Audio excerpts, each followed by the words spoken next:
Uncle ji start. Good morning sir. Good morning DXN. Good morning to all. जैसा आप सब का डिएक्शन आरवीसी यूट्यूब चैनल में स्वागत है। मैं अलका गुप्ता एसडी नारायणगढ़ अंबाला हरियाणा से बिलोंग करते हूँ। सबसे पहले मैं doctor Ratna ma'am and professor sir and doctor Ranjan sir का तहे दिल से धन्यवाद करना चाहती हूँ, जिन्होंने मुझे आरवीसी चैनल में एक होस्ट करने का मौका दिया है। जैसा कि आप सब जानते हैं, इस मंथ में वुमेन्स वीक था, लेकिन हमारे डिएक्शन में ये वुमेन्स वीक ही नहीं, पूरा मंथ ही हमारा वुमेन्स का है। और डिएक्शन में वुमेन्स क्या क्या कमाल करती हैं, क्या क्या उनकी पावर है डिएक्शन के अंदर, ये सब हम देख ही रहे हैं आरवीसी यूट्यूब चैनल से। डिएक्शन प्रोडक्ट से कैसे वुमेन अपना और अपने पूरे परिवार के स्वास्थ्य का कैसे ध्यान रख सकती हैं, और डिएक्शन से लाखों रुपए कमा के अपना और अपने परिवार के सपनों को कैसे पूरा कर सकती हैं, ये सब डिएक्शन का ही कमाल है। आज मैं जिनसे आपके इंट्रो कराने जा रही हूँ, वो बचपन से ही इसकी बहुत डिएक्शन के प्रोडक्ट खाते खाते ही बड़ी हुई है। उनकी पूरी फैमिली डिएक्शन से ही जुड़ी हुई है, जैसे कि उनके फादर मिस्टर दीपक कुमार जी, उनकी मदर संगीता मैम जी डिएक्शन में एक बहुत ही अच्छे लीडर हैं और एक बहुत ही अच्छे स्टेटस पे हैं। उनके brother doctor Ayush ji and उनकी भाभी मिसिस सुजाता जी भी एक डिएक्शन में बहुत अच्छे काम कर रहे हैं। उनके मामा mister Rajiv Kumar ji and Mrs Seema ji DXN में एक क्राउन एम्बेसडर है। जैसे कि अब हम उनके बारे में बताते हैं। उनका नाम है डॉक्टर प्रेरणा शर्मा जी, ESST। ये इनको डिएक्शन प्रोडक्ट की बहुत ज्यादा नॉलेज है, या फिर हम यूं भी कह सकते हैं कि ये डिएक्शन प्रोडक्ट का एक बहुत ज्यादा ज्ञान का भंडार है। मैंने उनकी बहुत सारी वीडियो देखी हैं और मैंने उनकी वीडियो से बहुत कुछ सीखा है। आज हम सब इनके ज्ञान के भंडार से बहुत कुछ सीखें। जैसा कि आप सब जानते हैं, आज के दौर में डायबिटीज एक बहुत बड़ी कॉमन बीमारी हो गई, या हम यूं भी कह सकते हैं कि ये एक महामारी का रूप ले चुकी। जिस घर में डायबिटीज होती है, उस परिवार का और उस पेशेंट का क्या हाल होता है, ये हम सब ही जानते हैं। जिस घर में ये बीमारी आ जाती है, वो पेशेंट का और पेशेंट के पूरे परिवार का बुरा हाल कर देती है। और इसकी आड़ में बहुत सारी बीमारियां आ जाती हैं, जैसे कि बीपी, किडनी फेलियर एंड गैंग्रेन। लेकिन डिएक्शन गैनोडर्मा से कैसे डायबिटीज पे काम करता है, डिएक्शन प्रोडक्ट में ऐसे कौन कौन से प्रोडक्ट हैं जो शुगर लेवल को कम करने में मदद करते। आइए आज हम सब जानेंगे इन सब के बारे में doctor Prerna Sharma ji. Welcome to doctor Prerna Sharma ji. Good morning. Thank you very much Alka ji, इतना सुंदर इंट्रोडक्शन देने के लिए। Thank you RVC team, thank you Ratna ma'am and thank you professor sir, ये प्लेटफॉर्म पे मुझे इनवाइट करने के लिए और ये मौका देने के लिए। गुड मॉर्निंग डिएक्शन, मैं हूँ डॉक्टर प्रेरणा शर्मा। अगेन आज मैं टॉपिक लेके आई हूँ डायबिटीज।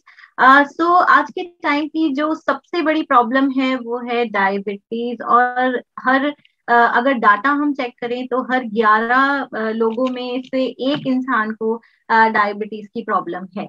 तो वर्ल्ड वाइड ही ये प्रॉब्लम है, केवल इंडिया में ही हम लोग इससे सफर नहीं कर रहे हैं, पूरा वर्ल्ड इस प्रॉब्लम से सफर कर रहा है। तो ये डायबिटीज की प्रॉब्लम इतनी ज्यादा स्प्रेड हो गई है, लेकिन इतनी इस सदी में 21वीं सदी में हम लोग हैं, उसके बावजूद भी हम इस प्रॉब्लम से फाइट नहीं कर पा रहे हैं। और ये अगर हम डाटा देखते हैं तो जितनी भी डिजीजेज हैं, जो मेन 4 हमारी नॉन कम्युनिकेबल डिजीजेज हैं, तो अगर हम डाटा देखते हैं तो उस डाटा के हिसाब से जो डायबिटीज हो गया, हार्ट की प्रॉब्लम्स हो गई, कैंसर है या लंग से रिलेटेड प्रॉब्लम है, ये चारों जो प्रॉब्लम्स हैं ये बहुत ज्यादा कॉमन है। और इन कॉमन डिजीजेज में सबसे नंबर 1 पर जो आता है वो है डायबिटीज।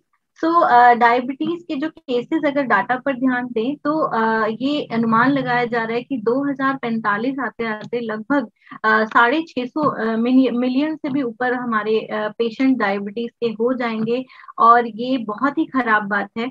तो आइए आज हम इस बारे में बात करें कि कैसे डीएक्सन में जो हम रेगुलर बात करते हैं कि ये डिजीजेस को ठीक करता है, ये हमारे सेल्स को रिपेयर करता है, तो क्या डायबिटीज जैसी समस्या में भी डीएक्सन का गेनोडर्मा प्रोडक्ट्स हमें इस प्रॉब्लम से हमें हेल्प कर सकते हैं या नहीं? तो और कैसे हेल्प कर सकते हैं, क्या कंटेंट है गेनोडर्मा में, क्या चीजें हैं कि गेनोडर्मा डायबिटीज के पेशेंट को हेल्प करती है? तो आगे हम देखेंगे कि पहले हमें समझना होगा कि डायबिटीज क्या है। डायबिटीज को समझने के लिए सबसे पहले हमें ये बात जाननी चाहिए कि डायबिटीज एक बहुत ही कॉमन बीमारी हो चुकी है आज के टाइम की, और हर घर में मुझे लगता है एक पेशेंट तो डायबिटीज का इंडिया में आपको मिल ही जाएगा। तो डायबिटीज कई तरह की होती है, मेनली टाइप 1 और टाइप 2 कंसीडर करते हैं, और थर्ड वन होती है गेस्टेशनल डायबिटीज जो आपका टेम्परेरी फेज में होती है, प्रेगनेंसी के दौरान होती है। तो सबसे पहले हम देखते हैं कि जो शुगर है, कब हम कहें कि आपका जो शुगर है वो यानी ब्लड शुगर लेवल जो है हाई हो गया, किस रेंज पे हम इसको समझ सकते हैं? तो अगर 120 से 150 तक की रेंज में आपका ब्लड शुगर चल रहा है तो उसको हम नॉर्मल कंसीडर करते हैं। बट जब उससे ऊपर जाने लगता है तो वो उसका कंट्रोल जो है, जो कंट्रोल शुगर है उससे हम ऊपर जाने लगता है तो एलिवेटेड लेवल पे पहुंचता है, और उससे भी ज्यादा जब वो 250 और 350 300 इतने हाई लेवल पे जाता है तो वहां पर जाकर हमें समझ में आ जाता है कि अभी जो मैं एलोपैथिक मेडिसिन या जो ट्रीटमेंट हम लोग ले ले रहे हैं ये अभी भी काम नहीं कर रहा है। तो उस लेवल पे कैसे डीएक्सन के प्रोडक्ट्स आप ले सकते हैं, क्योंकि ये बहुत ही कॉमन केसेस हैं जो हमें डे टू डे लाइफ में देखने को मिलते हैं कि हम मेडिसिन खा रहे हैं लेकिन डोजेस भी बढ़ती जा रही हैं, लेकिन उसके बाद भी हमारा जो जो मेडिसिन है और जो हमारा वो भी रिड्यूस नहीं हो रहा है, और साथ में हमारा जो ब्लड शुगर लेवल है वो भी मेंटेन नहीं हो रहा है, वो रेगुलरली स्टैग्नेंट है और वो कंटिन्यू ही चल रहा है। तो ऐसे पेशेंट बहुत मिलते हैं देखने के लिए, तो उस पे बात करेंगे कि कैसे उसको कवर किया जा सकता है। आगे सबसे पहले समझिए कि डायबिटीज क्या है। तो जब हमारे ब्लड में शुगर का लेवल, ब्लड शुगर लेवल जो है वो इंक्रीज हो जाता है तो उसको डायबिटीज बोलते हैं। टाइप 1 में सबसे बड़ी प्रॉब्लम आती है क्योंकि वहां पर जो इंसुलिन का जो प्रोडक्शन है वो ही नहीं हो रहा होता है, तो या बहुत ही कम हो रहा होता है, जिसकी वजह से यानी कि आप कह सकते हैं आपके जो बीटा सेल्स हैं जो आपका इंसुलिन बनाता है वो नहीं बना रहा है, तो यहाँ ये प्रॉब्लम आती है। सेकेंड में क्या होता है कि एक तरीके से कि जो आपका इंसुलिन बन रहा है वो कम बन रहा है, जिसकी वजह से आपको मेडिसिन लेनी पड़ती हैं। तो ये दोनों ही केसेस में कैसे डीएक्सन हेल्प करता है हम उससे देखेंगे। तो इंसुलिन को अगर हम समझते हैं तो ये एक टाइप का हार्मोन है बेसिकली, और हमारा पूरा एंडोक्राइन सिस्टम, यानी कि अगर मैं आज डायबिटीज की बात कर रही हूँ, आपके पैनक्रियास की बात कर रही हूँ, तो इसका मतलब ये नहीं है कि सिर्फ डायबिटीज के लोग सुने, क्योंकि जो पूरा हमारा एंडोक्राइन सिस्टम है, यानी कि हमारी ओवरीज है, हमारा थायराइड ग्लैंड है, हमारा पैनक्रियास है, तो ये सब कुछ इंटरकनेक्टेड है, सारे हॉर्मोन्स इंटर कनेक्टेड है। तो अगर प्रॉब्लम करती है और आगे जाके हमें मल्टीपल डिजीजेस देती है, तो ये उन सब लोगों के लिए है जो जो डायबिटिक नहीं है और जो डायबिटिक हो चुके हैं या किसी other type of endocrine system की प्रॉब्लम से वो लोग जूझ रहे हैं। तो इस हार्मोन की कमी की वजह से हमें शुगर की प्रॉब्लम आती है, या उसका जो प्रोडक्शन है वो सही से नहीं हो रहा होता है बॉडी में।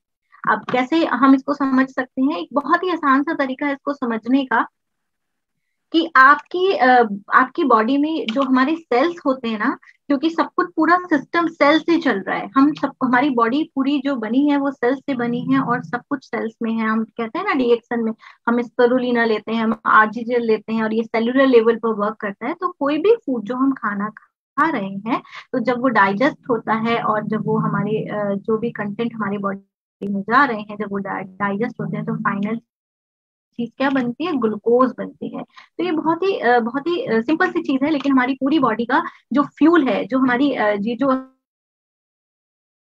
हमारी बॉडी है एक तरीके से की तरह है, और इसमें जो फ्यूल है वो क्या लगता है, ग्लूकोज लगता है। लेकिन अभी क्या बात होती है कि आपका जो ग्लूकोज है वो कैसे सेल तक पहुंचाया जाए। तो बहुत बहुत गहरा जो है रिसेप्टर्स होते हैं, यानी कि ग्लूकोज रिसेप्टर बीच में आ जाता है, और ग्लूकोज अंदर जाने के लिए हमें एक चाबी की जरूरत होती है। यानी कि सेल को एनर्जी तो मिलेगा ग्लूकोज से, लेकिन उसको अंदर पहुंचाने के लिए हमें एक की जरूरत है, और वो की क्या है, वो की होता है आपका इंसुलिन।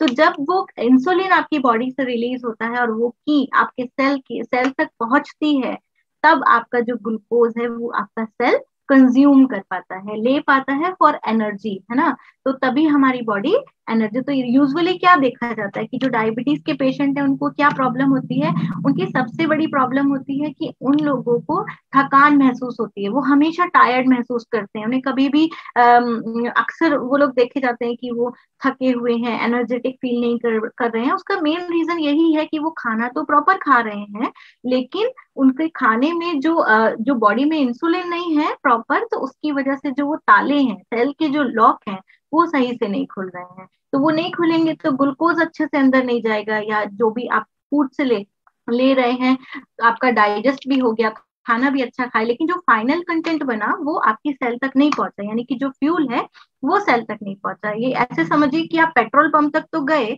आपने ऑयल भी लिया, लेकिन जो गाड़ी में डलाना था, तो वो प्रोसेस के लिए वो जो चाबी होती है ना गाड़ी की, तो वो लॉक ही नहीं खुला, तो वो अब अंदर कैसे जाए, तो फिर गाड़ी चलेगी कैसे। तो ये एक सिंपल सा कॉन्सेप्ट है। तो यहाँ पर अगर डीएक्सन प्रोडक्ट की वैसे थोड़ा सा और समझाने के बाद मैं गैनोडर्मा पे जाऊंगी, लेकिन क्योंकि यहाँ पर एक ग्लाइसेमिक इंडेक्स मैंने कार्बोहाइड्रेट्स का दिया है, तो उसमें सबसे जो है सेकंड उसमें देखेंगे आप, तो देखेंगे सीरियल के बारे में लिखा है। तो जो डायबिटिक लोग हैं, जैसे यूजुअली इंडिया में लोग पराठे खाते हैं मॉर्निंग में, या बहुत ज्यादा स्नैक्स हम लोग यूज कर रहे हैं। तो जो डायबिटिक हैं या प्री डायबिटिक पेशेंट्स हैं, जिनकी कंट्रोल नहीं आ रही है डायबिटीज या बॉर्डर लाइन पर है, तो उन लोगों के लिए सीरियल जो डीएक्सन में हमारा स्पिरुलिना सीरियल है, या ये बहुत ही हेल्पफुल रहेंगे अगर वो लोग अपने जो ब्रेकफास्ट करते हैं उसमें अगर उसको ऐड करते हैं। तो ये बहुत ही अच्छा एक ब्रेकफास्ट रहेगा, बहुत अच्छा फ्यूल रहेगा, और डाइजेशन में भी हेल्प करेगा, और आपके जो कार्बोहाइड्रेट का इंटेक होना चाहिए जो प्रॉपर वो लेवल से ऊपर नहीं जाएगा। तो ये बहुत बड़ा हेल्पफुल पॉइंट है। तो इस फ्यूल के बारे में और जानते हैं। तो सबसे पहले हमें ये जो मैं कॉन्सेप्ट समझा दिया है की वाला, की इंसुलिन का एक की है, और यहाँ पर इंसुलिन रिसेप्टर होता है सेल में, और ये जो भी हम खा रहे हैं जब वो फाइनल कंटेंट ग्लूकोज बन रहा है, तो सेल के अंदर एनर्जी के लिए, फ्यूल के लिए हमें इस की जरूरत है। तो अब इस की के लिए क्या चाहिए हमें, जो फैक्ट्री है जो की बना रही है वो है हमारा पेनक्रियाज, हमारे बीटा सेल्स जो पेनक्रियाज के होते हैं। तो वो उस फैक्ट्री को हमें जो है रिपेयर करना होगा। तो रिपेयर कैसे कर सकते हैं, तो सबसे पहले समझिए पेनक्रियाज का क्या है। पेनक्रियाज हमारी बॉडी में, सपोज दैट कि हमारा पेनक्रियाज थोड़ा सा बीमार है, यानी कि हम वो पूरी तरह से बीमार नहीं हुआ है बट प्री इलनेस की स्टेट में है, तो क्या होगा, जब कोई चीज को काम करना है और हम जब थोड़े बीमार होते हैं तो हम थोड़ी एनर्जी ज्यादा लगाते हैं।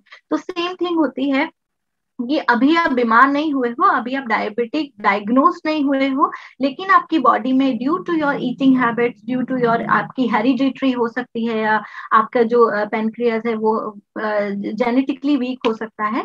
तो उसकी वजह से क्या हो रहा है, जब हम लाइफ में अनफेवरेबल सिचुएशंस में आते हैं, लाइक हमारा ईटिंग हैबिट्स ठीक नहीं है, हमारा लाइफ स्टाइल ठीक नहीं है, स्लीपिंग हमारा प्रॉपर नहीं है, तो इस तरह के जब इश्यूज हमारी लाइफ में प्रेशर क्रिएट होते हैं, तो जो चीज हमें वीक मिली है जेनेटिकली, तो वहाँ इम्पैक्ट होता है।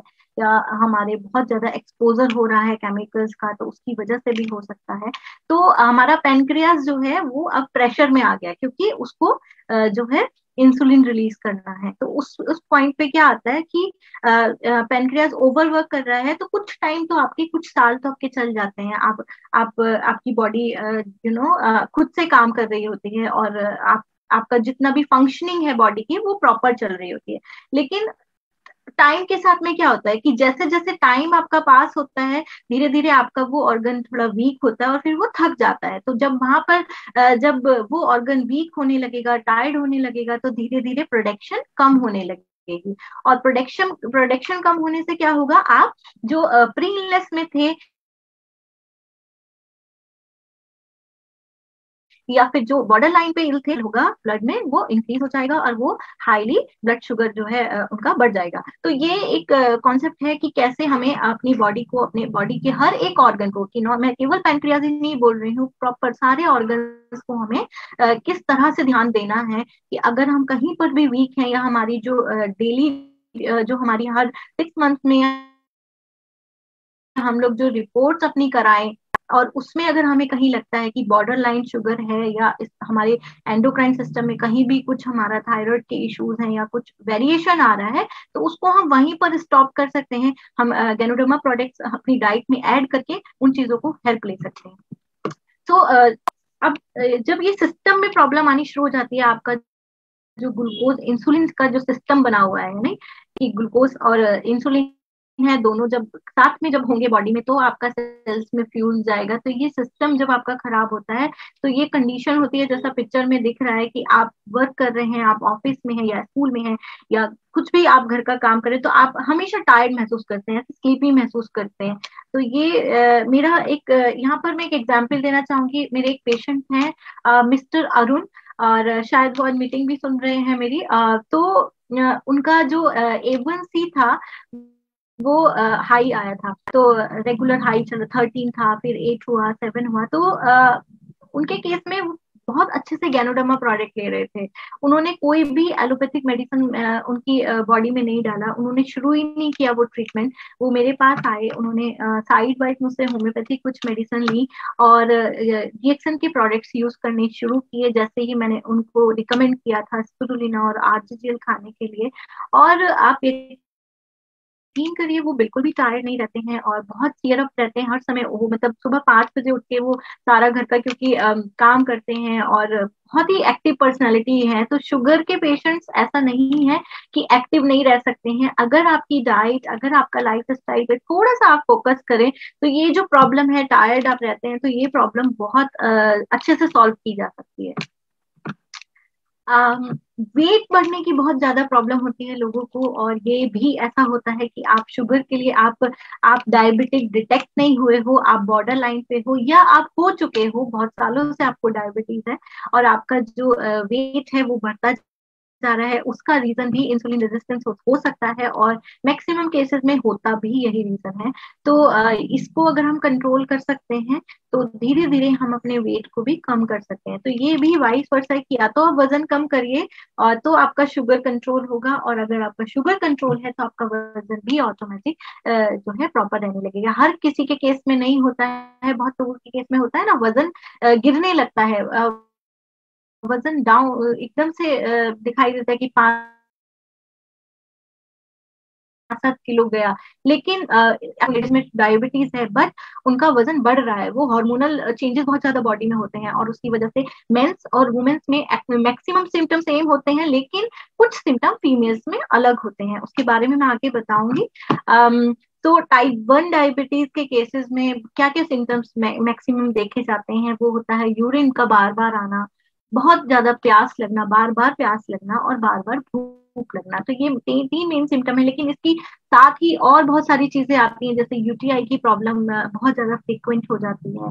और इस जो टाइप 1 डायबिटीज है, इसको ऑटोइम्यून कहा जाता है। इसका कोई है अभी तक, कोई कारण हमें नहीं पता है। कुछ कह सकते हैं कि जेनेटिक हो सकता है, एनवायरमेंटल कॉजेज हो सकते हैं, या आपके फूड हैबिट्स में जो फूड में जो प्रिजर्वेटिव है ये हो सकता है। पर कोई भी कॉज एज सच नहीं है, इसको ऑटोइम्यून माना गया है। लेकिन मात्र एक चीज ऐसी है जो है गैनोडर्मा, जो आपके ये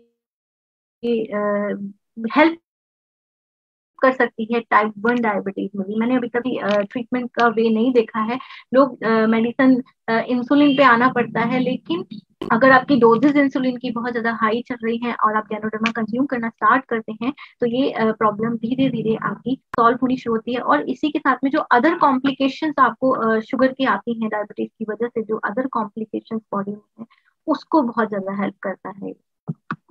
टाइप 2 में अगर हम देखें तो ये हमारे लाइफ स्टाइल से रिलेटेड माना जाता है, और नो डाउट रीजन वही जेनेटिक हो सकते हैं, आपका पेरेंटल हिस्ट्री हो सकती है, साथ ही आपकी लाइफ स्टाइल डिसऑर्डर्स हो सकते हैं, आप बहुत ज्यादा थका हुआ महसूस करते हैं, और लाइफ में अक्सर 35 से 40-45 साल की उम्र के बीच में ज्यादा देखा जाता है। लेकिन आजकल जो आजकल का सिनेरियो है इसमें बच्चों के केसेस में भी बहुत ज्यादा देखा जाने लगा है। तो अगर हम अपनी डाइट पे फोकस करें तो डेफिनेटली इसको कंट्रोल किया जा सकता है। मेडिटेशन, शून्य आप रेगुलर करते रहिए तो उसका इम्पैक्ट हमारी लाइफ पे बहुत अच्छा होता है। तो टाइप 2 डायबिटीज और टाइप 1 डायबिटीज, कैसा भी टाइप हो, दोनों के केसेस में चाहे आपका जो इंसुलिन है वो नहीं बन रहा है, वो एक अलग कॉन्सेप्ट हो जाता है, लेकिन अगर बन रहा है और स्लगिश है तो उस केस में हम डीएक्सएन के प्रोडक्ट से बहुत ज्यादा हेल्प ले सकते हैं। और एक बहुत अच्छी बात है कि जो हमारा गैनोडर्मा प्रोडक्ट्स हैं वो हमारे सेल्स को रिपेयर करने में बहुत ज्यादा हेल्पफुल है। कोई मेडिसिन ऐसी नहीं है जो आपके सेल्स को रिपेयर करती है, वो आपकी बॉडी से जो भी वायरस है, बैक्टीरिया है, किसी भी तरह की पैथोलॉजी है, उसके लिए हम मेडिसिन लेते हैं, लेकिन सेल के रिपेयर के लिए हमें हमेशा फूड की जरूरत होती है। तो फूड, गैनोडर्मा से बेस्ड प्रोडक्ट जितने भी हमारे डीएक्सएन में अवेलेबल हैं, हम जो गैनोडर्मा कैप्सूल है, आरजीजीएल है, जो हम अपनी बॉडी में अगर फूड की तरह डालें, हम इसको मेडिसिन ना समझें, हम इसको फूड की तरह अगर डालते हैं तो ये हमारी सेल्स को रिपेयर करता है। फिर उस केस में जो हो, दोनों ही केस में ये बहुत ज्यादा हेल्प करेगा। मंथ चल रहा है और सारी वुमेन्स की बात हो रही है, तो यहाँ पर भी अगर मैं बात करूं तो डायबिटीज वुमेन्स में क्या किस तरह से स्प्रेड हो रहा है। तो 10 में से एक लेडी अक्सर 35 से 50 साल की एज के बीच में इंडिया में भी सफर कर रही है डायबिटीज से। और उसी के साथ में जो अदर कॉम्प्लिकेशंस हैं उनका तो बहुत ही ज्यादा प्रॉब्लमेटिक सिचुएशन है, क्योंकि लैक ऑफ नॉलेज सबसे बड़ी प्रॉब्लम है। लोग सोचते हैं कि अगर शुगर आ गया है तो रेगुलर हमें एक गोली लेनी है एंड देन हम उससे हमें कोई प्रॉब्लम नहीं होगी। लेकिन होता क्या है इनिशियल स्टेजेस में कि आपका पैनक्रियास क्योंकि काम कर रहा है, तो आपकी गोली जो आप थोड़ा मेडिसिन ले रहे हो वहां पर आपको हेल्प मिल जाती है। लेकिन जब आपका पैनक्रियास थक जाता है और बीमार रहने लगता है तो उस कंडीशन में वो प्रोडक्शन उस लेवल पे नहीं कर पाता। इवन जब आप हेल्प मेडिसिन भी ले रहे हो तो आपके जो ब्लड में ग्लूकोज ज्यादा है वो भी मेंटेन नहीं हो पाता, और वहां से शुरू होती है अदर कॉम्प्लिकेशंस। तो उसमें आपके बहुत सारी कॉम्प्लिकेशंस हो सकती हैं, जैसे आप थकान होना, नौजिया होना, या इस तरह की प्रॉब्लम तो सब में ही देखी जाती है, लेकिन यूटीआई की प्रॉब्लम बहुत कॉमन होती है फीमेल्स में, या स्किन पर पैचेस आ जाना, डार्क पैचेस आ जाना, मेलाज्मा का होना, तो ये बहुत ज्यादा है। स्किन इन्फेक्शन होना, माउथ में फंगल इन्फेक्शन होना, या विजाइनल एरिया में फंगल इन्फेक्शन होना, तो ये सब बहुत बहुत ज्यादा देखा जाता है। या आप बहुत ज्यादा ओबीज हैं, या आपको कभी चोट लगती है, आपकी जो इंजरीज हो जाती हैं वो अक्सर देखी जाती हैं कि वो हील नहीं होती हैं जल्दी से। तो ये सारी प्रॉब्लम देखी जाती हैं, और लोग अक्सर विटामिन बी 12, विटामिन सी और ये सब लेते हैं, क्योंकि नमनेस की प्रॉब्लम बहुत रहती है आपके हाथों में और पैरों में, तो ये भी एक इनिशियल साइन हो सकता है। तो अपने रूटीन टेस्ट कराने बहुत ज्यादा जरूरी है। तो साथ ही जैसे कि मैंने बताया कि अगर आपको डायबिटीज है तो other complication, other risk factors बहुत ज्यादा बढ़ जाते हैं, जिसमें कि वायरसेस हैं, जिसमें बैक्टीरिया है, पैथोजेंस है, तो ये सारी चीजें बढ़ जाती हैं। और उसी के साथ ही आपका जो पूरा मेटाबॉलिक सिस्टम है, पूरा सिस्टम ओके। साथ ये इसके बाद अगर हम बात करें कि और क्या इनिशियल साइन क्या हो सकते हैं, क्योंकि अगर हम कई बार क्या होता है इंडिया में तो अक्सर होता है कि लोग सिर्फ डॉक्टर के पास तब जाते हैं या टेस्ट कराने जब जब जाते हैं जब उनको बहुत ज्यादा ही साइन आने लगते हैं, साइन एंड सिम्टम दिखाई देने लगते हैं। तो थोड़ा सा आप टायर्ड थका हुआ महसूस कर रहे हैं या फिर आपको दिखाई दे रहा है कि मुझे आजकल भूख ज्यादा लगती है, अक्सर लोग ये कंप्लेन करते हैं कि मुझे तो बहुत भूख लगती है, तो हो सकता है कि आप बॉर्डर लाइन पर हो। तो साथ ही वेट लॉस का इशू आता है, वेट गेन का भी इशू मैंने देखा है, या ब्लर विजन की दिखाई देने में थोड़ी प्रॉब्लम हो रही है, बट इग्नोर करते जाते हैं, स्पेशली फीमेल के केसेस में ये होता है कि इग्नोर करते जाते हैं। तो ये इग्नोरेंस जो है ये बहुत ही खराब चीज है। तो अगर आपको किसी भी तरह का साइन एंड सिम्टम आपको दिखाई देता है तो उसको डायग्नोज करवाइए और अपनी रूटीन टेस्ट जरूर करवाने चाहिए। तो अगर हम आगे बात करें तो बहुत सारे ऐसे लड़कियां हैं और वुमेन्स हैं जो अर्ली एजेस में, मिनाप के एजेस में जब हमें मिलता है कि उनको पीसीओडी है, तो अगर पीसीओडी की कोई हिस्ट्री रहती है तो ये डाटा कहता है कि अगर हिस्ट्री है आपकी पीसीओडी की तो आपको अपना जो है शुगर का टेस्ट रेगुलरली कराते रहना चाहिए। ये एक चांसेस ज्यादा हो जाते हैं डायबिटीज होने में उन लोगों को जिनको पीसीओडी की प्रॉब्लम रही हो, हिस्ट्री हो या फिर किसी का जो प्रेगनेंसी के टाइम पे आप जरूर अपनी ये टेस्ट कराते रहिए। अब मेनोपॉज की अगर हम बात करें तो फीमेल्स में क्या होता है कि जब मेनोपॉज का टाइम आता है, यानी कि जब आपके रेगुलर पीरियड्स जो है वो स्टॉप हो जाते हैं एक एज पर आने, तो उस टाइम पे क्या होता है आपका जो एस्ट्रोजन लेवल है हार्मोन्स का, तो वो सडनली ड्रॉप डाउन होने लगता है, एंड उसकी वजह से क्या होता है कि आपको रेगुलर जो है प्रॉब्लम आने लगती है। और अगर आप डायबिटिक पेशेंट है साथ में तो वहां पर यूटीआई की प्रॉब्लम या वेजाइनल इन्फेक्शन की प्रॉब्लम बहुत ज्यादा देखी जाती है। और ये बहुत कॉमन नहीं लेते हैं टाइमली, और जब वो बहुत ज्यादा प्रॉब्लम बढ़ जाती है तो उस टाइम पे आप डॉक्टर से कंसल्ट करते हैं। तो अगर कुछ इस तरह के साइंस आपको मिलते हैं तो इनिशियल कंसल्टेशन काफी हेल्प करता है। अब बात आती है कि ये तो हम बात कर रहे हैं कि वुमेन्स के केसेस में ऐसा है और डायबिटीज क्या है, लेकिन कुछ लोग हैं जहाँ पे डिटेक्ट ही नहीं हो रहा है और बहुत ज्यादा वजन बढ़ा हुआ है, बहुत ज्यादा फास्ट फूड उनके डाइट में है, बहुत ज्यादा शुगर कंटेंट बहुत ज्यादा है, लेकिन ये नहीं है कि वो डायग्नोज हो गए हैं शुगर के लिए। तो कम से कम अगर देखा जाए तो जो प्री डायबिटिक स्टेट है वो हो सकता है कि 10 साल भी इंसान जो है वो प्री डायबिटिक स्टेट में रह सकता है। ये हमारी बॉडी का इतना सिस्टम है कि हमारी बॉडी बहुत फाइट करती है चीजों के लिए और उसके डिजीज से बचाने के लिए, पर जब बहुत ज्यादा एक्सपोजर हो जाता है हमारे लाइफ स्टाइल में बहुत ज्यादा प्रॉब्लम आने लगती है, तो या फिर हमारे जो फूड है उसमें बहुत ज्यादा प्रिजर्वेटिव या केमिकल्स बहुत ज्यादा हमारी बॉडी में जाने लगते हैं या स्ट्रेस बहुत रहने लगता है, तो एक लेवल पर आकर आपकी बॉडी भी नहीं फाइट कर पाती है और फिर आपका जो है diabetes pre diabetic stage diabetes में कन्वर्ट हो जाती है। पर ये बहुत शॉकिंग बात है कि एटलीस्ट डाटा के हिसाब से कि एटलीस्ट 8 से 10 साल लगभग आपकी बॉडी प्री डायबिटिक स्टेज पर भी होती है। तो जब भी आपका वेट गेन होने लगे, आपको साइन दिख रहा है कि मेरा वजन बढ़ रहा है, तो उस स्टेट में भी आपको ध्यान देना चाहिए कि आपका कोलेस्ट्रॉल लेवल कितने हैं या आपका हाइपरटेंशन की प्रॉब्लम तो नहीं आ रही है। तो रेगुलर चेकअप से हम इस प्रॉब्लम को प्री डायबिटिक स्टेट को हम नॉर्मल स्टेट में ले जा सकते हैं, ना कि इस स्टेट को हम डायबिटिक स्टेट में जाने दें। तो ये बहुत जरूरी चीज है जो पॉजिटिव चेंजेस हमें अपने जो है रूटीन में लेके आने चाहिए, अपनी लाइफ स्टाइल में लेके आने चाहिए।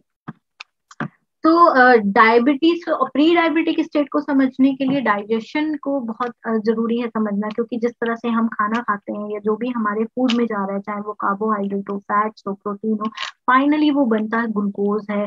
तो उस सिचुएशन में हमें कितना खाना चाहिए, हमारा जो कैलोरी चार्ट है वो कितना होना चाहिए, उस पर फोकस करना बहुत ज्यादा जरूरी होता है।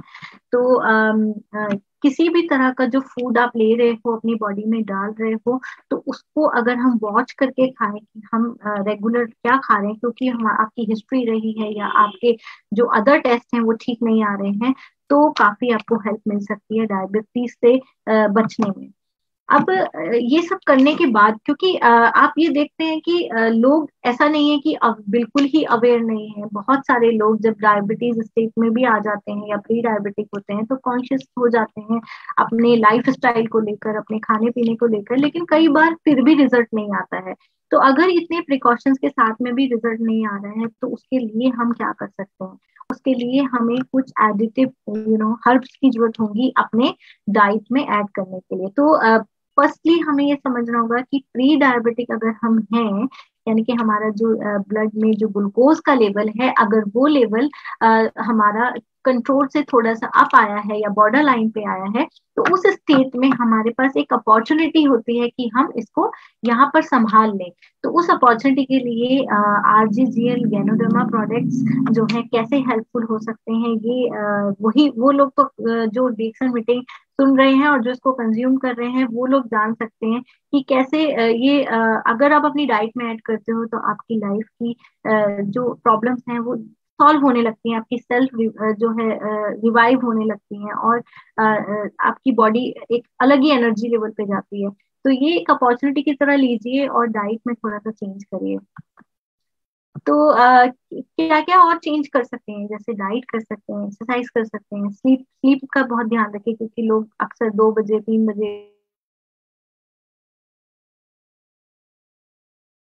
प्रॉब्लम रहता है। और सबसे अलग चीज आ जाती है कि न्यूट्रिशन, क्योंकि अगर हम सारी चीजों पर ध्यान दे रहे हैं और न्यूट्रिशन हमारा प्रॉपर नहीं है, भले ही हम प्रॉपर खाना खा रहे हैं लेकिन हमारी बॉडी को जो चाहिए वो नहीं मिल पा रहा है, तो ये प्रॉब्लम आनी ही आनी है, इसको हम सॉल्व नहीं कर पाएंगे। तो परमानेंट क्योर तो मैं जो मेडिकेशन आप ले रहे हो उससे नहीं है, क्योंकि बहुत सारे लोग आकर बोलते हैं कि मैडम हम ट्रीटमेंट ले रहे हैं, हम तो 10 साल से इलाज करवा रहे हैं। बेसिकली आप मैनेजमेंट करवा रहे हो, वो ट्रीटमेंट का पार्ट नहीं है, ट्रीटमेंट नहीं है, आप सिर्फ अपनी जो शुगर लेवल है उसको कंट्रोल कर रहे हो। तो इसका कुछ ट्रीटमेंट जो कन्वेंशनल मेडिसिन है उसमें नहीं है। तो कॉम्प्लिकेशन, बहुत सारी कॉम्प्लिकेशन इसके साथ साथ में आती हैं, जैसे मैंने बोला नमनेस हो जाना हाथों पैरों में बहुत ज्यादा, या डायबिटिक फुट जिसको बोलते हैं। और डीएक्सन का जो कैप्सूल हम यूजुअली जो मीटिंग्स में बहुत ज्यादा टेस्टिमोनियल दिखाए जाते हैं और हम लोग अपने क्लिनिक्स में यूज करते हैं, जिन लोगों को घाव हो जाते हैं पैरों में या बैक सोर्स हो जाते हैं, उसके लिए आरजी का कैप्सूल बहुत अच्छा रिजल्ट देता है। और आप मैंने अभी तक कोई ऐसा पेशेंट नहीं देखा है जिसको हमने आरजी का कैप्सूल जो डायबिटिक फुट है उसमें उसको हेल्प नहीं मिली हो। तो ये एक तरह से काम करता है। एक भी पेशेंट ऐसा नहीं मिला है जिसको हमें ये दिया लगाने के लिए और उसको रिजल्ट नहीं आया है। तो आरजी का कैप्सूल हम लोग यूजुअली लोग बीटा दिन में या डायरेक्टली पानी में उसको घोल कर आप पट्टी कर सकते हैं, और आप विद इन 3 to 4 डेज में बहुत अच्छा रिस्पॉन्स मिलता है आरजी के कैप्सूल से आपके जख्म को भरने के लिए। अगर देखें तो और क्या क्या डिजीज हो सकती हैं, या हमें अगर और डिजीजेस हैं तो रिस्क कैसे से बढ़ सकता है, तो वो है आपका high blood pressure, kidney failure कोई चांस नहीं है। बहुत सारे लोग 20-20 साल से मेडिसिन ले रहे हैं और एक टाइम ऐसा आता है जब किडनी फेलियर का इशू आता है और फिर ट्रांसप्लांट कराने जाना पड़ता है, वो भी नहीं पॉसिबल हो पाता है। स्ट्रोक आ जाता है सडनली, कि अभी एज है 47 ईयर है, 45 ईयर की एज है पेशेंट की, और कुछ भी नहीं था और सडन पता लगा हार्ट अटैक हुआ और वो डेथ हो गया। तो ये बहुत ज्यादा केसेस हैं, मैंने अपने आसपास लोगों में बहुत देखा है कि कोई डिजीज नहीं थी, ऐसा बोला जा रहा है, लेकिन उसको स्ट्रोक की प्रॉब्लम हो गई। अल्सर हम बात कर ही चुके हैं। तो आगे इस तरह की जो प्रॉब्लम्स हैं ये जो है डायबिटीज के पेशेंट्स में बहुत ज्यादा देखने को मिलती है। Management and treatment question mark,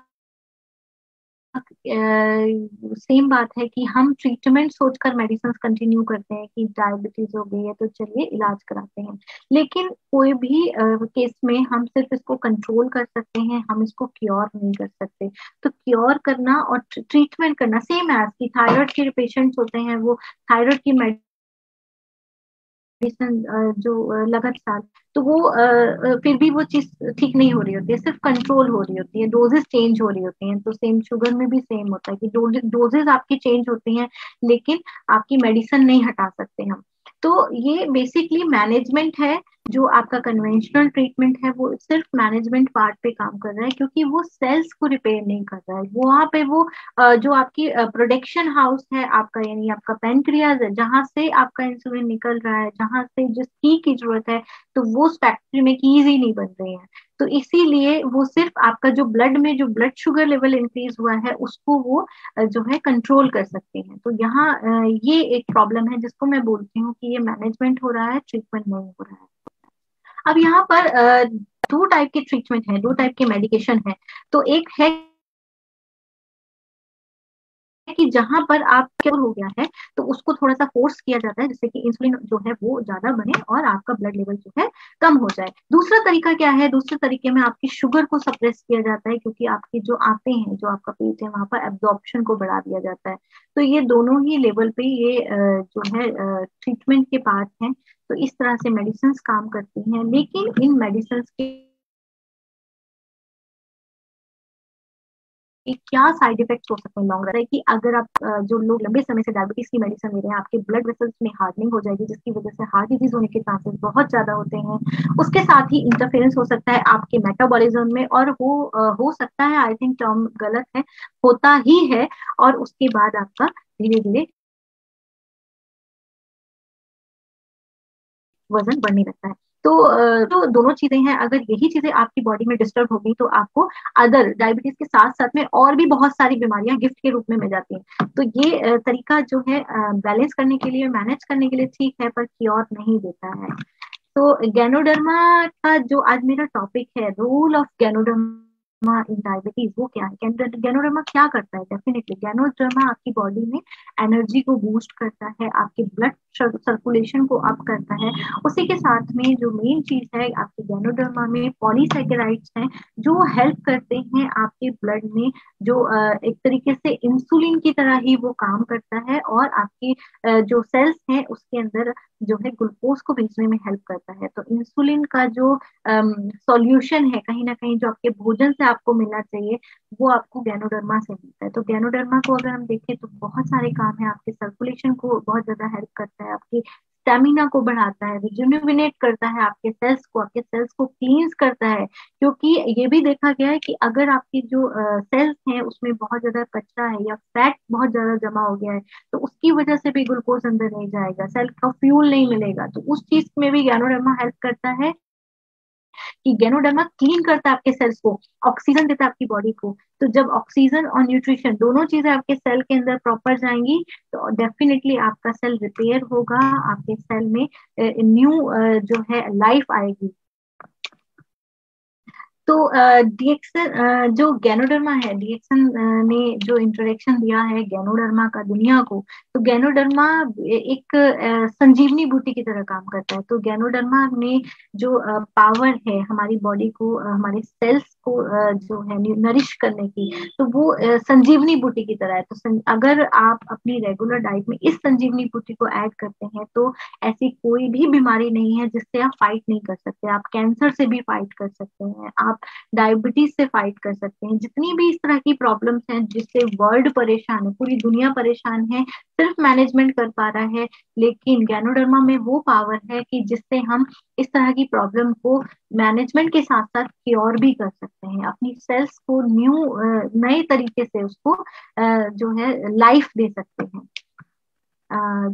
तो फार्मास्यूटिकल कंपनीज पे जैसे मैं बता रही हूँ कि किसी भी तरह का कोई भी इलाज नहीं है, सिर्फ मैनेजमेंट है, जो हम रेगुलर बहुत सालों से किए जा रहे हैं। लेकिन अब अपनी सोच को बदलने की जरूरत है, क्योंकि अगर हम अभी भी उसी जो पुराना स्टाइल है उस पे रहेंगे और सोचेंगे कि हम अपनी लाइफ को, स्टाइल को चेंज ना करें, अपनी डाइट में कुछ ऐसे हर्ब्स ऐड ऑन ना करें, तो ये हेल्प नहीं करेगा। और रेगुलरली हमारे जो जीन्स है, हमारा डीएनए है, हमारी नेक्स्ट जनरेशन है, उनमें भी ये प्रॉब्लम क्रिएट होगी। तो डीएक्सन में जो गैनोडर्मा के प्रोडक्ट्स हैं या स्पिरुलिना, ये सारे ही प्रोडक्ट इस तरह से काम करते हैं कि आपकी बॉडी के सेल्स को जो हेल्प करते हैं, साथ ही आपकी जो डीएनए लेवल पर काम करते हैं, आपकी नेक्स्ट जनरेशन में भी इस डिजीज को जाने से रोकेगा। तो आप रेगुलर खुद यूज करिए, अपने बच्चों की डाइट में गैनोडर्मा गैनोडर्मा प्रोडक्ट्स दीजिए, जिससे आपकी जो कहते हैं ना आनुवंशिक बीमारियां चल रही हैं वहां उस लेवल पर भी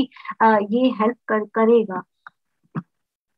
आगे आता है कि गैनोडर्मा में ऐसा क्या है जो डायबिटीज में हेल्प कर रहा है, जो आपकी बॉडी को इस तरह इतना हेल्प कर रहा है कि आप इतनी असाध्य रोगों से भी लड़ सकते हैं। तो अगर हम इस चीज को देखें तो गैनोडर्मा में जो कंटेंट है जैसे पॉलीसैकेराइड्स है, ट्राइटोफेनॉइड्स है, या प्रोटियोग्लाइकेंस है, या प्रोटीन्स है, ये सारी ही चीजें ऐसी हैं जो रिसर्च में पाया गया है ये सारी चीजें एंटी डायबिटिक है, इनके अंदर जो एंटी डायबिटिक प्रॉपर्टीज है। तो अगर ये हमारी बॉडी में जाती हैं तो हमारे ये हमारे पैनक्रियास को, हमारे बीटा सेल्स को, हमारी बॉडी में इंसुलिन के सर्कुलेशन को तो बहुत ज्यादा हेल्प करती हैं, जिससे कि अभी कोई ऐसा फूड नहीं है जहाँ पे हम बात कर सकें कि वो इस लेवल पर हेल्प कर सकता है। तो गैनोडर्मा ही एक ऐसा फूड है, या स्पिरुलिना में ऐसी नरिशमेंट हमारी बॉडी को दे सकता है कि डायबिटिक पेशेंट अगर गैनोडर्मा और स्पिरुलिना कंटिन्यू कंज्यूम करता है, नो मैटर्स कि आप किस फॉर्म में कर रहे हैं, क्योंकि डीएक्सन में सबसे ब्यूटीफुल थिंग है कि आप चाय के रूप में ले सकते हैं, आप कॉफी के रूप में ले सकते हैं, आप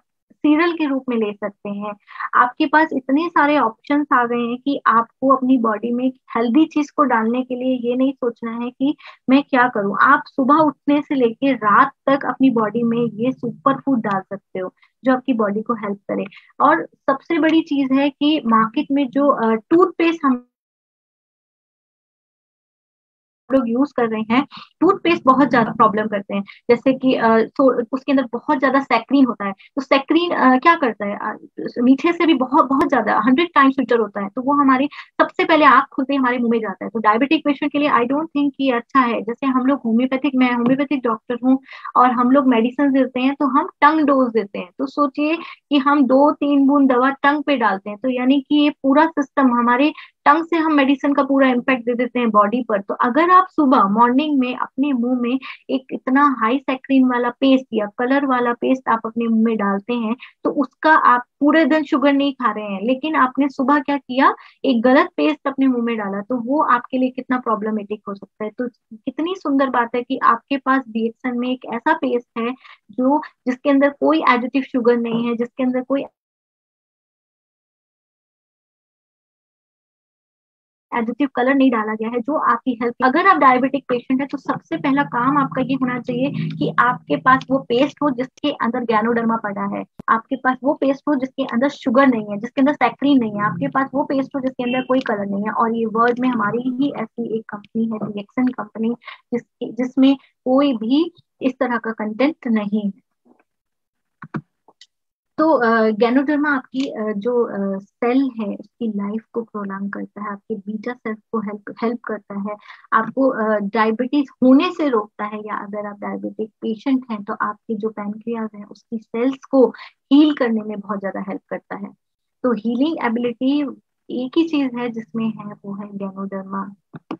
तो गैनोडर्मा के रोल के बारे में बहुत सारी बात बताने के बाद मुझे लगता है कि गैनोडर्मा का जो प्रिवेंशन है, कि प्रिवेंटिव एबिलिटी है कि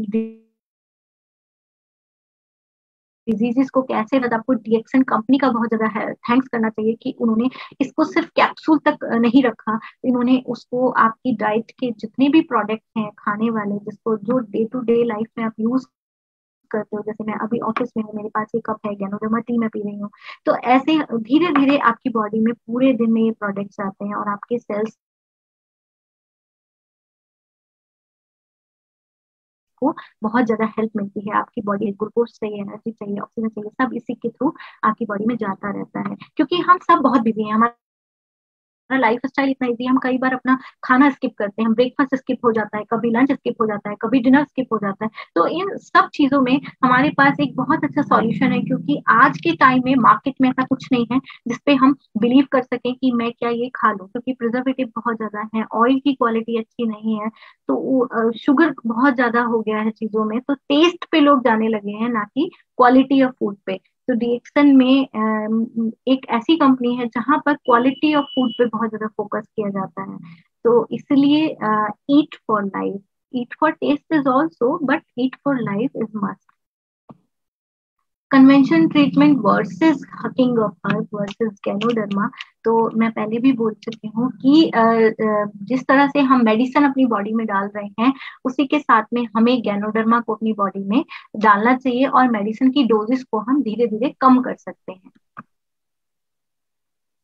तो मोरल ऑफ द स्टोरी, जो पूरी बात मैंने समझाई, आई होप कि मैं कुछ हद तक आपको ये बात समझाने में सफल रही हूँ कि डीएक्सन के गैनोडर्मा या डीएक्सन के प्रोडक्ट जो गैनोडर्मा बेस्ड प्रोडक्ट हैं, उन सबको बॉडी में डालना कितना ज्यादा जरूरी है।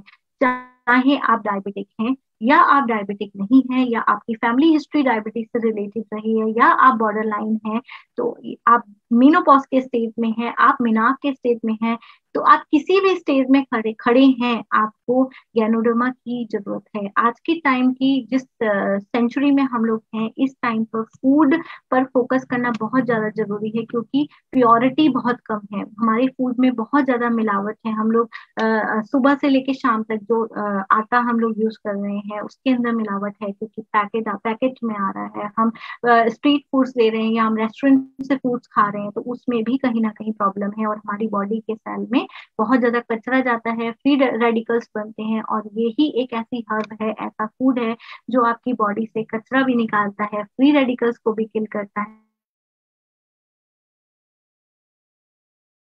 और उसी के साथ में आपकी सेल्स को एनर्जी। अपनी डाइट में, रेगुलर डाइट में आपको बहुत ज्यादा जरूरत है कि आप इन प्रोडक्ट्स को, गैनोडर्मा को, स्पिरुलिना को अपनी डाइट में जरूर ऐड करें।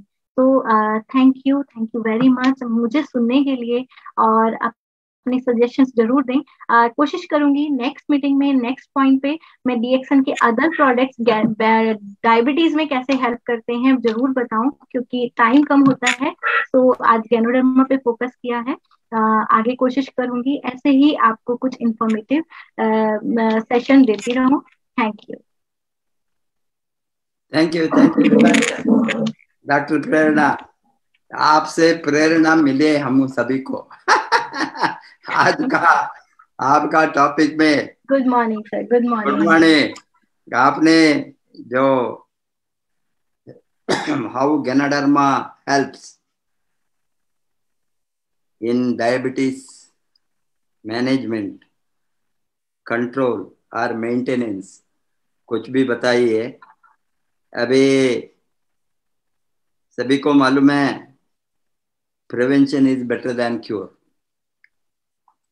एंड आज का दुनिया चलता है टुवर्ड्स प्रिवेंशन ऑफ डिसीजेस।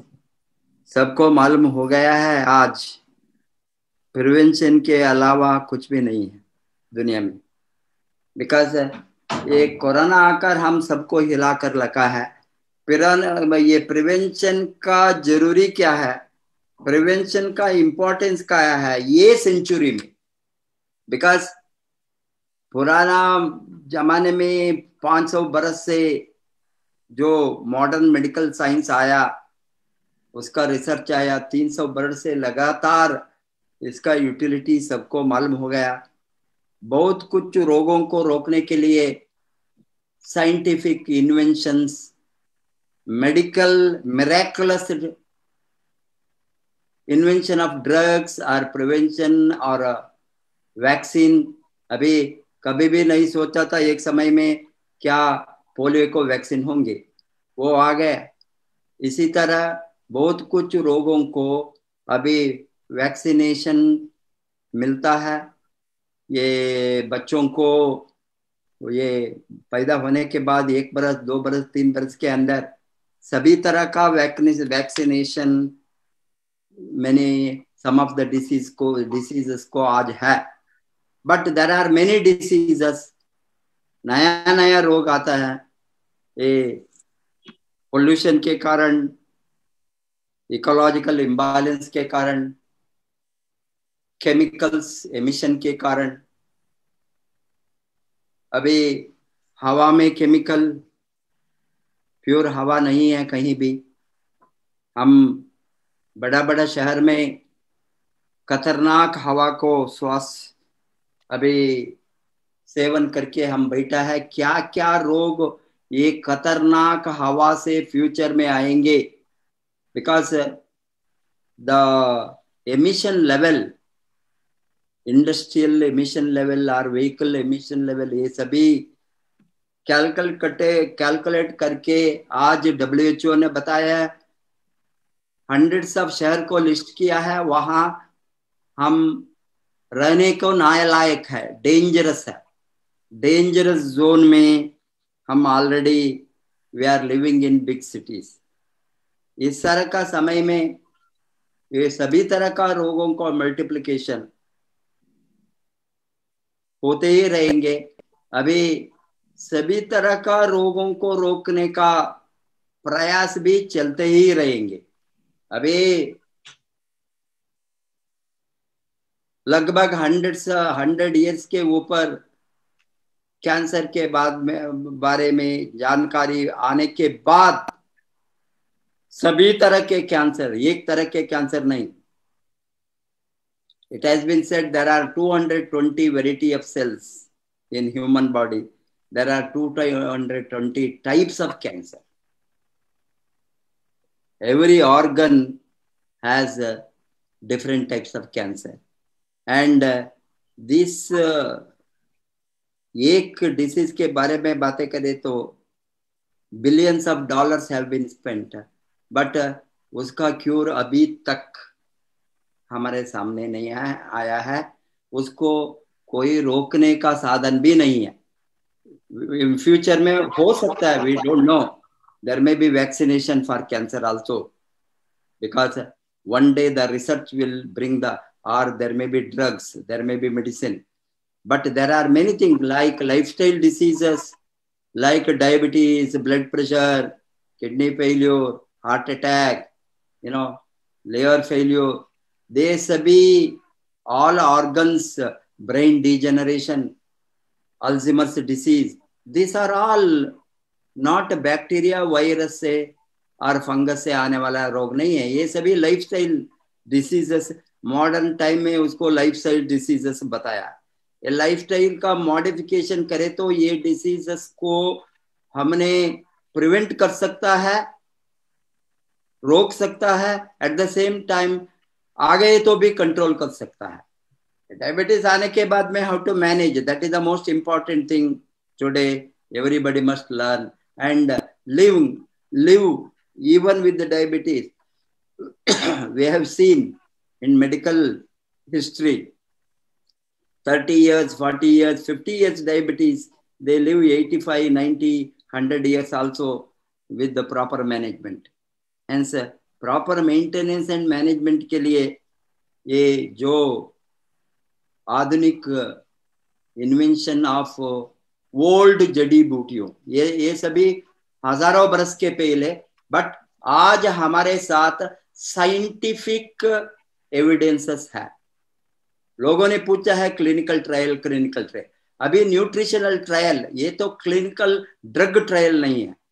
अभी न्यूट्रिशन को ट्रायल के रूप में बहुत यूनिवर्सिटी में all over the globe they have studied, there are clinical trials on supplements. Drugs के ऊपर सभी ड्रग आने के पहले क्लिनिकल ट्रायल होना। अभी वैक्सीन आ गया, कोवैक्सीन हो गए, कोविड के लिए, ये सभी ट्रायल के बाद में ही रिलीज हो गया। अभी इस तरह का nutritional trials what we did in Annamalai university, Vasupal creations, spirulina research project, this is a in the medical college we have done nutrition trial and we got the sabut। ये अनीमिया malnutrition affected children, इतना बड़ा research study को India ने use नहीं किया। ये बहुत शोचनीय बात है। हमने इतना एफर्ट देकर, इतना not only money, doctors corporation सबके साथ एक यूनिवर्सिटी में मेडिकल, ओल्डेस्ट मेडिकल कॉलेज में न्यूट्रिशनल ट्रायल करके उसका रिजल्ट बाहर आकर पब्लिश किया, इंटरनेशनल पेपर्स में दिस पब्लिकेशन किया। I don't think many companies have done that. हमने किया because there are lot of doctors involved for the good cause we did. Hence, this is a clinical trial on supplement, spirulina. Spirulina is a food supplement. It is not a drug. Spirulina for malnutrition anemia को prevent करने के लिए and malnutrition anemia को cure करने के लिए, both ways it works. Those who are malnutrition anemia में है उसको नॉर्मल लेवल को ला सकता है.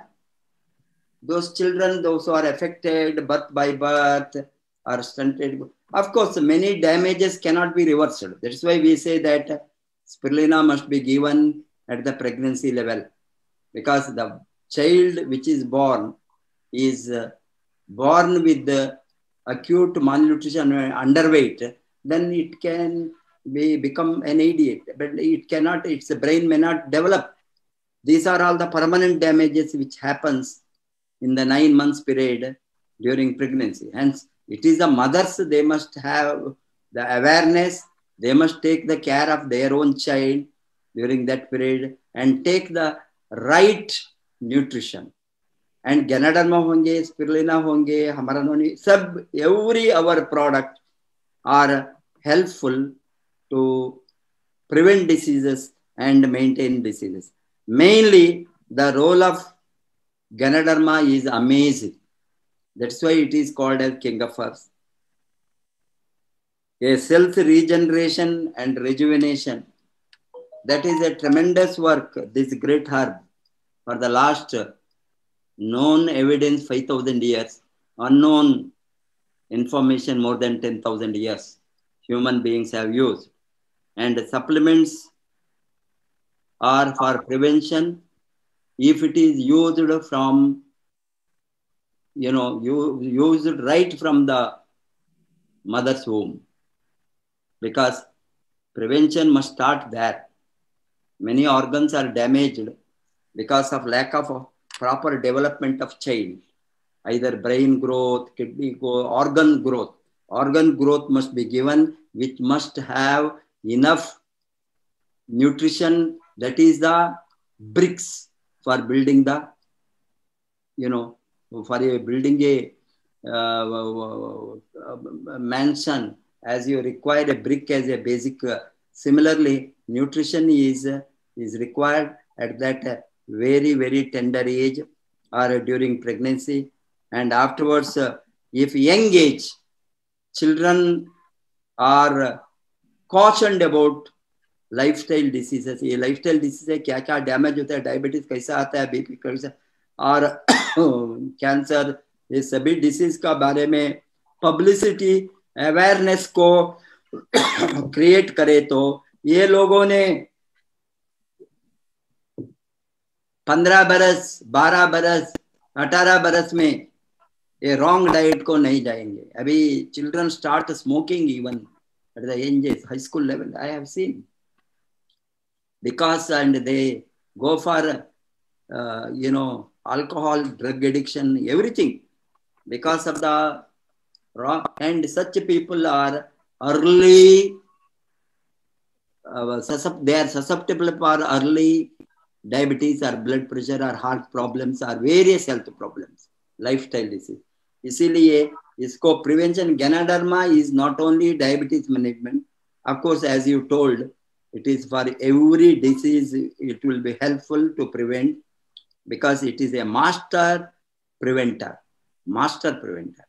Because there is nothing like Ganoderma which can prevent all types of diseases, including, like corona, because it boosts the immunity in the human body. Many diseases are because of the lack of immunity, even including cancer. If the immune system is very strong, white blood cells are very strong, it can attack any kind of disease. Many diseases can be fought within the body and you will not be susceptible for diseases. इसीलिए हमारा अभी सारा ध्यान जाना immunity के लिए, रोगों को रोकने के लिए होलिस्टिक मेडिसिन माने वही है.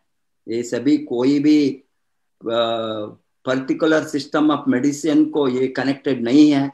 आयुर्वेद होंगे, एलोपैथी होंगे, होम्योपैथी होंगे, सिद्धा होंगे, नेचुरोपैथी होंगे, alternative medicine होंगे, reiki होंगे, so many branches of today practitioners have come.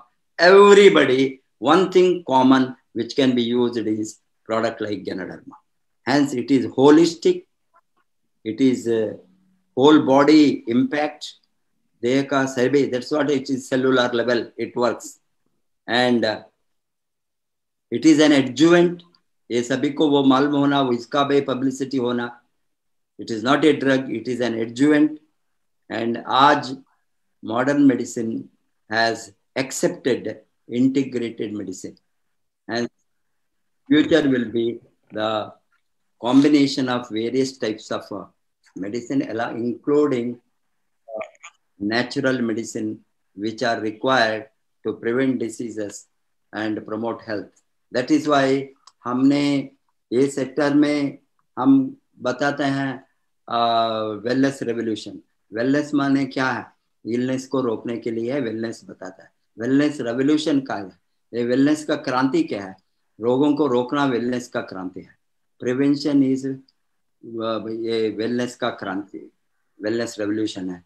अभी हमको जो चीज हमारे हाथ में है उसको ठीक ढंग से यूज करें तो DXN all products in any form either consumable from or applicable external use form. अभी soap, shampoo, paste external use, we are not consuming, but any form it gives the health, it prevents the diseases, they are useful to promote the wellness in the world. Hence, let us join together to bring the true wellness revolution. Wish you all the best, Prerna. Thank you, sir. Thank you very much. आपका प्रेरणा इस तरह हमको मिलते रहेंगे. And, no, sir. You are the inspiration for us. Go Crown